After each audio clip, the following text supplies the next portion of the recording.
Hi hello ನಮಸ್ಕಾರ. ನಾನು ನಿಮ್ಮ ಆಶಾ ಸಡುಗೆ ಕಟ್ಟೆಗೆ ಸ್ವಾಗತ. ಸೊ ಇವತ್ತು ನಾನು ಸಿರಿಧಾನ್ಯದ ಒಂದು ರೆಸಿಪಿ ನಿಮಗೆ ಹೇಳ್ಕೊಡ್ಬೇಕು ಅಂತ ಬಂದಿದ್ದೀನಿ. ಸೊ ಅದರಲ್ಲಿ ನಿಮಗೆ ದೋಸೆ ಹೇಗೆ ಮಾಡೋದು ಆರ್ಕ ತಗೊಂಡಿದ್ದೀನಿ. ಇವತ್ತು ಆರ್ಕ ದೋಸೆ ಹೇಗೆ ಮಾಡೋದು ಅಂತ ನಾನು ಅಳತೆ ಸಮೇತ ನಿಮಗೆ ಹೇಳ್ಕೊಡ್ತಾ ಇದ್ದೀನಿ. ಬನ್ನಿ ಹೇಗೆ ಮಾಡೋದು ಅಂತ ನೋಡ್ಕೊಳ್ಳೋಣ. ಅದಕ್ಕಿಂತ ಮುಂಚೆ ನಾನು ಒಂದು ಮೆಸೇಜ್ ನಿಮಗೆ ಕೊಡಲಿಕ್ಕಿತ್ತು. ನಾನು ನಿಮಗೆ ಹಿಂದೆ ಹೇಳ್ದಂಗೆ ನಾನು ಲಾಸ್ಟ್ ವಿಡಿಯೋದಲ್ಲಿ ಡಿವೈನ್ ಥ್ರೆಡ್ಸ್ ನಾನು ಕ್ಲೋತಿಂಗ್ ಬಿಸ್ನೆಸ್ ಮಾಡ್ತಾ ಇದ್ದೀನಿ ಅಂತ ಅಂದ್ಬಿಟ್ಟು ನಿಮಗೆ ಹೇಳಿದ್ದೆ. ಅದರದ್ದು ಬ್ರ್ಯಾಂಡ್ ನೇಮ್ ಬಂದು ಡಿವೈನ್ ಥ್ರೆಡ್ಸ್ ಅಂತ. ಅದು ಯೂಟ್ಯೂಬಲ್ಲೂ ಕೂಡ ಓಪನ್ ಆಗಿದೆ, ಹಾಗೆ ಇನ್ಸ್ಟಾಗ್ರಾಮಲ್ಲೂ ಕೂಡ ಓಪನ್ ಆಗಿದೆ. ಅದರ ಲಿಂಕ್ನ ನಾನು ಡಿಸ್ಕ್ರಿಪ್ಷನ್ ಬಾಕ್ಸಲ್ಲಿ ಹಾಕಿರ್ತೀನಿ. ದಯವಿಟ್ಟು ಯೂಟ್ಯೂಬಲ್ಲಿ ನೀವು ಸಬ್ಸ್ಕ್ರೈಬ್ ಮಾಡಿ.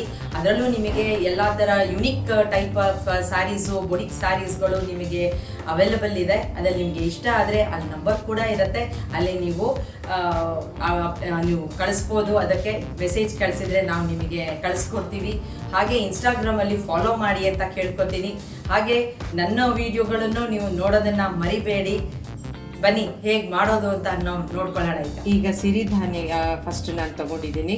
ಸೊ ಅದರಲ್ಲಿ ನಾನು ಕೋಡೋ ಮಿಲೆಟ್ ಅಂತ ಹೇಳಿದ್ರೆ ಆರ್ಕ ತೊಗೊಂಡು 1 ಕಪ್ಪಲ್ಲಿ ನಾನು ತೊಗೊಂಡಿದ್ದೀನಿ. ಈ 1 ಕಪ್ಪನ್ನ ನಾನು ಮೆಷರ್ಮೆಂಟಲ್ಲಿ ತೊಗೊಂಡಿದ್ದೀನಿ. ಸೊ ನೀವು ಯಾವ ಕಪ್ಪು ಬೇಕಾರೋ ಅದನ್ನು ನೀವು ಯೂಸ್ ಮಾಡ್ಬೋದು.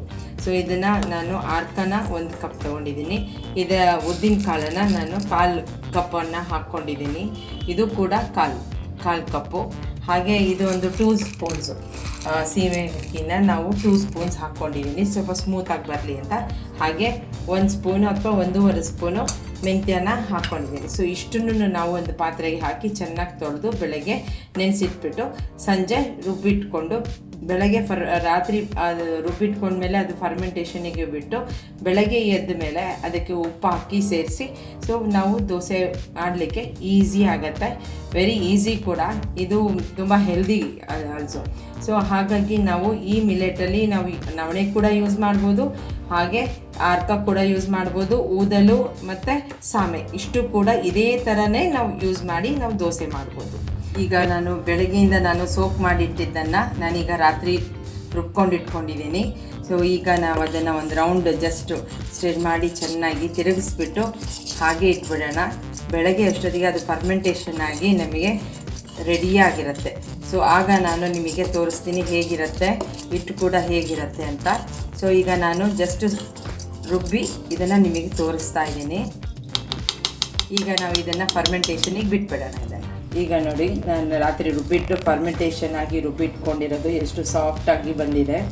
ಸೊ ಈಗ ನಾವು ದೋಸೆ ಹಾಕ್ತಾ ಬರೋಣ. ಕ್ರಿಸ್ಪಿಯಾಗಿ ಹೇಗೆ ಬರುತ್ತೆ ಅಂತ ನಾನು ತೋರಿಸ್ತಾ ಹೋಗ್ತೀನಿ, ಬನ್ನಿ.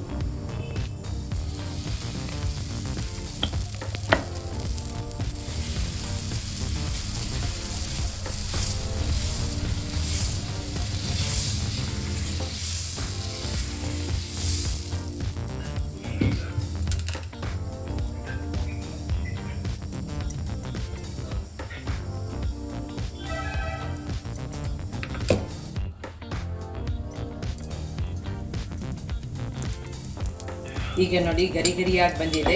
ನಾನು ಒಳಗಡೆ ಆಮ್ಲಾ ಚಟ್ನಿ ಪುಡಿ ಕೂಡ ಹಾಕಿದ್ದೀನಿ. ಸೊ ಅದಕ್ಕೆ ನಾನು ಪಲ್ಯ ಚಟ್ನಿ ಮಾಡಿ ನಾನು ರೆಡಿ ಮಾಡಿದ್ದೀನಿ. ಸೊ ಹೀಗೆ ನೀವು ಹೀಗೆ ಮಾಡ್ಕೊಳ್ಳಿ, ಸೂಪರಾಗಿ ಬರುತ್ತೆ ಆರ್ಕ ದೋಸೆ. ನೀವು ಹೇಗೆ ಸಿರಿಧಾನ್ಯದಲ್ಲಿ ನಾನು ಇವತ್ತು ಆರ್ಕನ ತಗೊಂಡು ನಾನು ದೋಸೆ ಮಾಡೋದು ಹೇಳ್ಕೊಟ್ಟಿದ್ದೀನಿ. ಹೀಗೆ ನೀವು ಅದರಲ್ಲಿ ನೀವು ಬೇಕಾದರೆ ವೆರೈಟಿಯಾಗಿ ಈವನ್ ವೆಜ್ಜೀಸ್ ಅಂದರೆ ನೀವು ವೆಜಿಟೇಬಲ್ಸ್ ಕೂಡ ಆ್ಯಡ್ ಮಾಡಿ ನೀವು ದೋಸೆ ಮಾಡ್ಕೊಡ್ಬೋದು, ಮಕ್ಕಳಿಗೆ ತುಂಬ ಒಳ್ಳೆಯದು. ಸೊ ಇದನ್ನು ನೀವು ಟ್ರೈ ಮಾಡ್ತೀರಾ ಅಂತ ಅಂದ್ಕೊಂಡು ನಿಮಗೆ ತೋರಿಸ್ಕೊಟ್ಟಿದ್ದೀನಿ. ಇದನ್ನು ಚೆನ್ನಾಗಿ ನೀವು ಟ್ರೈ ಮಾಡಿ, ಚೆನ್ನಾಗಿದ್ದರೆ ಕಮೆಂಟ್ ಸೆಕ್ಷನಲ್ಲಿ ಹಾಕಿ ಮರಿಬೇಡಿ. ಹಾಗೆ ಡಿವೈನ್ ಥ್ರೆಡ್ಸ್ ನಾನು ನಿಮಗೆ ಬಿಸ್ನೆಸ್ ಅಕೌಂಟಿಂದು ನಿಮಗೆ ಹೇಳಿದೆ. ನಿಮ್ಗೆ ಇಷ್ಟ ಆದರೆ ಆ ಸ್ಯಾರಿ ಫೋಟೋನ ವಾಟ್ಸಪ್ಪಲ್ಲಿ ಹಾಕಿ, ನಾನು ನಂಬರ್ ಕೂಡ ಅದರಲ್ಲಿ ಕಳಿಸಿರ್ತೀನಿ. ಆ ನಂಬರಿಗೆ ನೀವು ಮೆಸೇಜ್ ಮಾಡಿದರೆ ಯಾವ ಸೀರೆ ಇಷ್ಟ ಆಗಿದೆ ಅಂತ ನಾನು ನಿಮಗೆ ಅದನ್ನು ತಲುಪಿಸೋಕ್ಕೆ ನಾವು ರೆಡಿಯಾಗಿರ್ತೀವಿ. ಸೊ ಹೀಗೆ ಫಾಲೋ ಮಾಡ್ತಾ ಇರಿ ನಮ್ಮ ಅಡುಗೆ ಕಟ್ಟೆನೂ ಹಾಗೂ ನನ್ನ ಕ್ಲೋತಿಂಗ್ ಬಿಸ್ನೆಸ್ಸು ಅಕೌಂಟು ಕೂಡ ಇನ್ಸ್ಟಾಗ್ರಾಮಲ್ಲಿ ಫಾಲೋ ಮಾಡಿ. ದಯವಿಟ್ಟು ಯಾರೂ ಮರಿಬೇಡಿ. ಹಾಗೆ ಯೂಟ್ಯೂಬಲ್ಲಿ ಸಬ್ಸ್ಕ್ರೈಬ್ ಮಾಡಿ, ಅದನ್ನು ಕೂಡ ಮರಿಬೇಡಿ. 2 ಕಡೆನೂ ಪೋಸ್ಟ್ ಆಗ್ತಾ ಇರುತ್ತೆ ಫೋಟೋಸ್ಗಳು. ಎಲ್ಲ ಸೀರೆಗಳನ್ನು ಯೂನಿಕ್ ಆಗಿದೆ ಸ್ಯಾರೀಸು, ನೋಡ್ತಾ ಇರಿ. ಸೊ ಹೀಗೇನೆ ನಾನು ಹೊಸ ರೆಸಿಪಿಯೊಂದಿಗೆ ಮತ್ತೆ ಬರ್ತೀನಿ ನನ್ನ ಅಡುಗೆ ಚಾನಲಲ್ಲಿ. ಅಲ್ಲಿವರೆಗೂ ಹ್ಯಾಪಿ ಈಟಿಂಗ್.